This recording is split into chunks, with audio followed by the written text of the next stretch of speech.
What's up? Welcome back to the channel. So today I want to talk about when in recovery, when you get sober, the big reason why I stayed on drugs is because I didn't feel anything. I didn't have to feel all my emotions. I was able to run from all my responsibilities because I felt nothing. It kind of shut off the access for me to really use my heart at all. With that being said, when you get sober, and you're in a sober situation, you're in sober living, recovery homes, whatever it is, you're around a lot of people who are just getting those emotions back.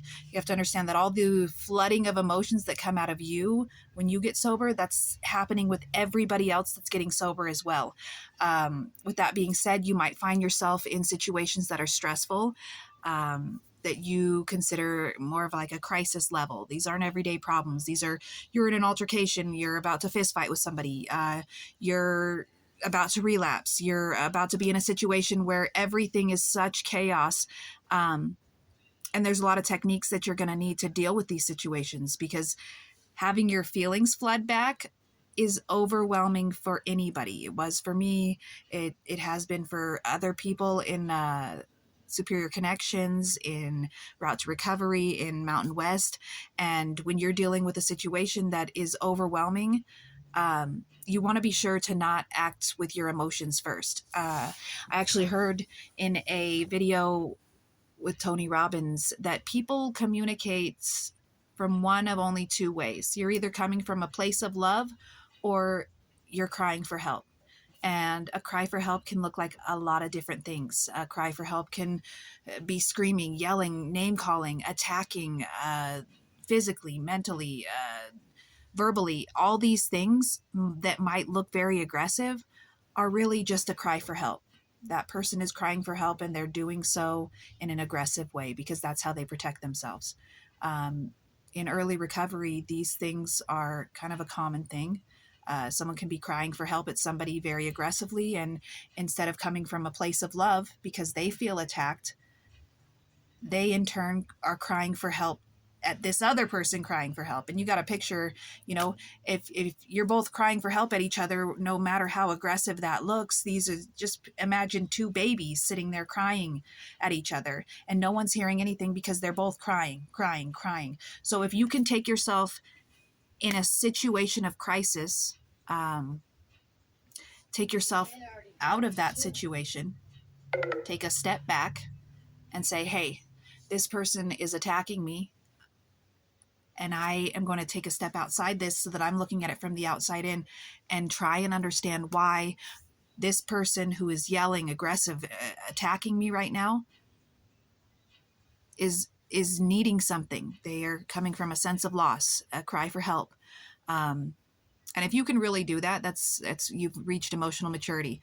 I know that is very difficult when you're just regaining your emotions, and especially in a situation where you would usually run to drugs to not feel these things.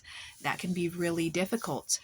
So if you can just stop, take a step back, address the situation, understand where everybody in that situation is coming from, and then approach it mindfully.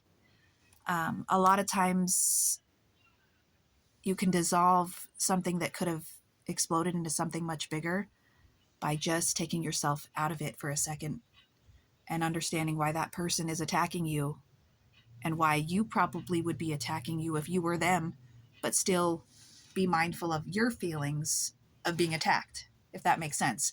I know it's a lot, and it takes time. It's not something you learn overnight.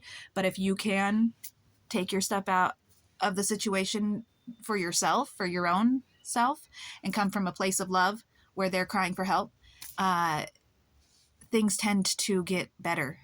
Everybody is human. Everybody is struggling with something. And if we can be aware of that and not think we're the only people in the world who have ever gone through anything and are going through something right now, it will definitely get us further than crying for help at each other, getting nowhere.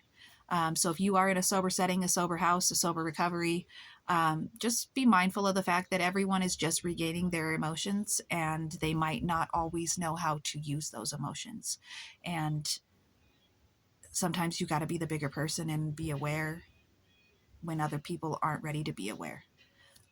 Set a good example, help people help themselves, and understand that everyone's going through some shit, dude, no matter what. Even if you're not going through recovery or sobriety or addiction, I mean, just normal people, we're all going through some things. So this can be used in a recovery setting or not in a recovery setting.